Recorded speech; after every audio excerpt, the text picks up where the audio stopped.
പേര് ഷീല. എത്ര വയസ്സ്? 60 വയസ്സ്. എന്താ അസുഖത്തിനാണ് മരുന്ന് കഴിക്കുന്നത്? Liver cirrhosis. എത്ര നാളായി? ഒരു 1.5 വർഷം കഴിഞ്ഞു. എന്താ അസുഖം ഉണ്ടാവണം, ബുദ്ധിമുട്ടുണ്ടാവണേ? ഞാൻ ബ്ലഡ് വൊമിറ്റ് ചെയ്യും. എത്ര പ്രാവശ്യം ബാൻഡ് ചെയ്തു? 4 പ്രാവശ്യം. 4 പ്രാവശ്യം. ഇത്രയും വലിയ രോഗത്തിന് ഇവിടെ വരാൻ എന്താണ് കാരണം? ഞാനിങ്ങനെ മറ്റൊരു ആവശ്യത്തിന് വേണ്ടി ഇവിടെ അടുത്തൊരു സാറിൻ്റെ അടുത്ത് പോകേണ്ടി വന്നു. അങ്ങനെ പുള്ളി പറഞ്ഞ് പുള്ളിയുടെ മകൾക്ക് ഇങ്ങനെ അസുഖം വന്നപ്പോൾ ഇങ്ങനെ ഡോക്ടർ പ്രസാദ് സാറിൻ്റെ അടുത്തു നിന്നാണ് നാളെ കിട്ടിയേക്കുന്നത്. അവിടെ ഒന്ന് ഇന്ന് തന്നെ പോകുമെന്ന് പറഞ്ഞു. പക്ഷേ അന്ന് പറഞ്ഞിട്ട് നമ്മളത് കേട്ടില്ല. അതിന് ശേഷം മാസങ്ങൾക്ക് ശേഷമാണ് ഇപ്പോൾ ഇവിടെ വന്നത്. ഇപ്പം ഇവിടെ വന്നിട്ട് എന്താ തോന്നിയത്?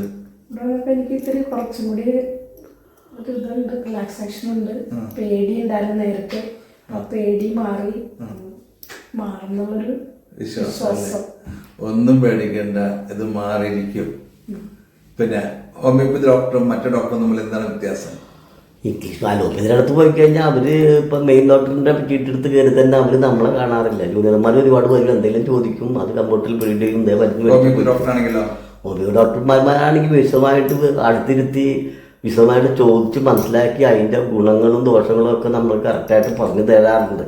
അപ്പോൾ തന്നെ നമുക്കൊരു പ്രകൃതി ഭയം അങ്ങ് മാറും. അത് തന്നെയാണ് വലിയ കാര്യമായിട്ട് ഞാൻ നിങ്ങളെ കാണുന്നത്. അപ്പോൾ ഒന്നും വിഷമിക്കേണ്ട, നിങ്ങൾക്ക് ഹോമിയോപ്പതി വരുന്നുണ്ട്, നല്ല റിസൾട്ട് കിട്ടും കേട്ടോ.